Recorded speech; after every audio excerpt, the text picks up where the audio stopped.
partie en République démocratique du Congo. Oh! Ouais, c'est le Congo. Le Congo, c'est un des plus gros pays d'Afrique, là. C'est immense. Moi, j'étais plus à l'est. Très, très à l'est, c'est-à-dire près de la frontière du Rwanda et du Burundi. OK.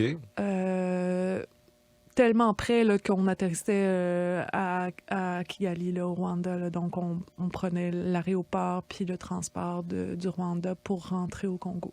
Je suis désolé, je peux être inculte par rapport... Je suis On va inculte faire de la par rapport à ça. géographie africaine jusqu'à la limite de ma connaissance. Est-ce que c'est par Boko Haram Non. était...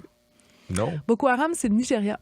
OK. On est dans l'ouest complètement. Ouais. OK. Mais là, j'ai été là, dans ma deuxième mission, c'était sur le territoire de Boko Haram. C'est peut-être pour ça que tu as en tête. OK. On a peut-être déjà parlé ensemble. Oui, je pense que c'est probable qu'on en ait déjà parlé. Alors... Fait que là, j'ai atterri à Kigali par une belle nuit. Puis là, je suis débarquée à l'aéroport, puis c'était super luxueux, puis j'ai payé mon visa d'entrée avec ma carte de crédit, j'en revenais pas, j'étais là. C'est pareil qu'ici, ça. Damn, là, tu sais. Puis c'était-tu luxueux pour de vrai? Ouais. Kigali, c'est extraordinaire comment tous les préjugés de l'Afrique s'effondrent. Kigali, au Rwanda? Ouais. C'est un pays qui est reconstruit, puis qui est presque neuf, puis qui sent le char neuf. Ouais. Puis là-bas aussi, il y a comme le... C'est-tu au Rwanda qui ont interdit les sacs de plastique sous peine d'emprisonnement ou de 20 000 d'amende? Wow! Fait qu'il y a plein de monde qui arrive avec leur pack wrappé dans du gros cellophane, là, parce qu'à l'aéroport, ils offrent ces services-là. Puis là, quand ton pack... Il rentre en tôle. Ben non, il te l'enlève. OK. Puis il t'explique la loi du pays Wow. de même, mais tu sais, ben, gentiment. Tout le monde est gentil parce que tout le monde est très surveillé par le gouvernement. OK. C'est une dictature sociale, on pourrait dire. Une dictature qui investit énormément dans les logements abordables, dans l'éducation, etc., etc. Néanmoins, c'est un régime qui perpétue une certaine menace ou tension sur ses citoyens pour éviter un deuxième génocide. Donc, tu sais, je veux dire, c'est un bon argument. Les gens... C'est un bon... L'adhésion est totale. Fait que, tu sais, c'est comme le président, il est voté à 97%, puis tout le monde ferme sa gueule. Fait qu'en tout cas, je suis atterrée à Kigali, j'ai payé mon visa, puis c'était un visa d'entrée-sortie, là, fait que c'est juste un visa de passage. OK. Donc, normalement, MSF avait booké et ça, c'est typique des MSF, ils te disent, oui, on a booké un transport. Quand tu dis MSF, c'est Médecins sans frontières. Ouais, eux, ils disent tout le temps, il y a tel gars avec tel char qui va venir te chercher à l'aéroport. Et sur les 3 missions que j'ai faites, c'est jamais arrivé. Mais tu sais, c'est jamais... Ça a tout le temps été vraiment prévu, mais c'est tout le temps passé de quoi. Right. Je pense que j'ai jamais croisé un expat qui s'est fait récupérer à l'aéroport sans anicroche, là. Oui, sans anicroche ou sans... C'est juste pas le même char, pas le même gars, pas... Il y a tout le temps un petit quelque chose. Mais tu sais, c'est vraiment la joie de avoir 18 heures d'avion dans le corps, être sur un gros décalage horaire, pas sentir bon. Être dans une place pour la première fois, puis tu toutes sens les odeurs, arômes. Toutes les odeurs, tout est différent.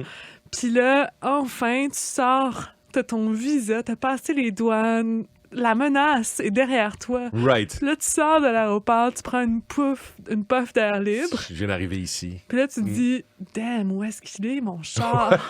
Où est-ce qu'il est, mon chauffeur? Ah non, il est 4 heures du matin au Rwanda et je suis seule. Fait que là, c'est comme ça que ça se passe généralement. Wow. Puis là, il y a tout le temps du monde qui sont là avec des taxis. Oui. Fait que là, j'ai approché un gars, je dis, allô, mon chauffeur est pas là. Il s'appelle Monsieur Chance, d'ailleurs. Nice. Ah, c'est un beau nom de famille. Ouais. Les Congolais puis les Rwandais ont des noms là, succulents. Là, tu sais. Vraiment, vraiment, l'utilisation du français est adorable dans les prénoms et les noms. Fait que là, j'explique la situation, puis il est comme, on va l'appeler.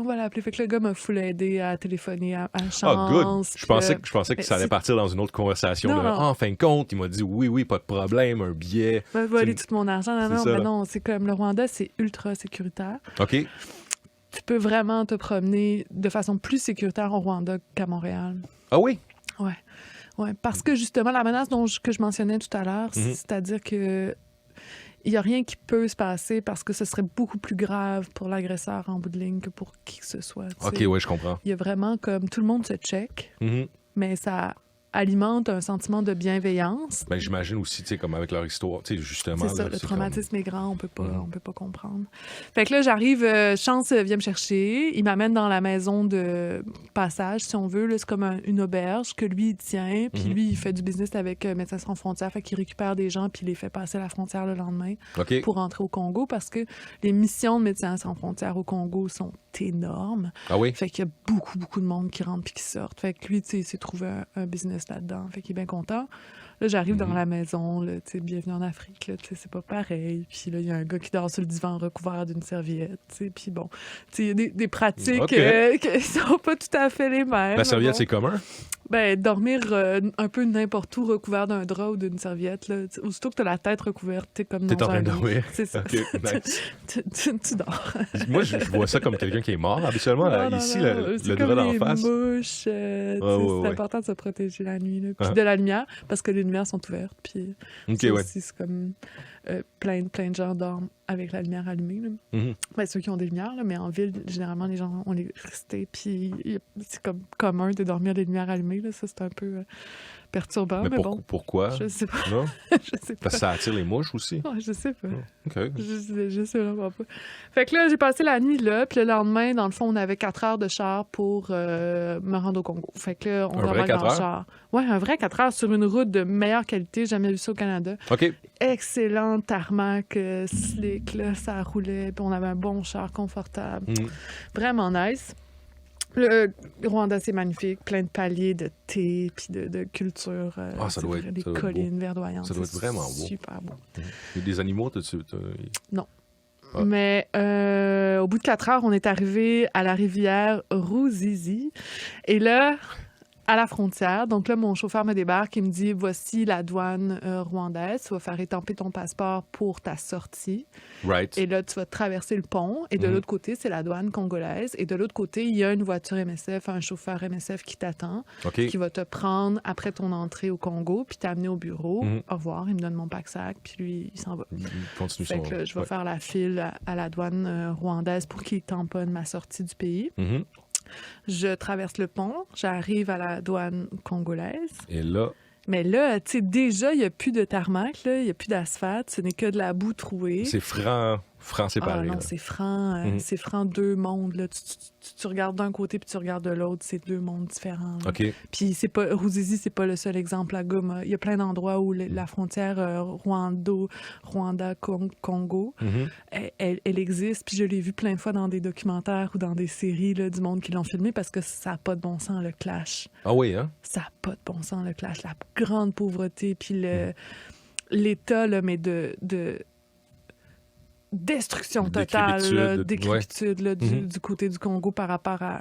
Tout est nickel là, du côté rwandais. C'est vraiment hallucinant.